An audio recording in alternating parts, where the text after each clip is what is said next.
যাই হোক, আমরা এখন জানতে পারলাম এই বাছুর ন্যাকড়া খাইছে 5-7 দিন আগে। আমাদেরকে বলা হয়েছে গতকালকে। তো যাই হোক, আমরা আসার পরে বাছুরটি মারা গেছে।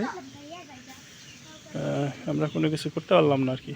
তো আমরা এসে জানতে পারলাম যে এই বাছুরটি 5-7 দিন আগে একটি বড় ন্যাকড়া অর্থাৎ ওড়না খেয়ে ফেলেছিল। এরপর খামারি অ্যান্টিবায়োটিক সহ বিভিন্ন ধরনের চিকিৎসা করেন যাতে নাকি এই খাবারটি হজম হয়ে বের হয়ে যাবে। যাই হোক, একেবারে খারাপ কন্ডিশন হলে আজকে আমাদেরকে ফোন দেয় অপারেশন করে বের করে দেওয়ার জন্য।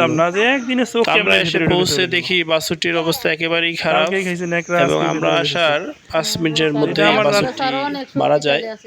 তো খামারি ভাইদেরকে অনুরোধ করব যে আপনাদের খামারের আশেপাশে আপনারা ন্যাকড়া রশি সাবধানে রাখবেন যাতে কোনো বাছুর অথবা গরু এটা খেয়ে না ফেলতে পারে।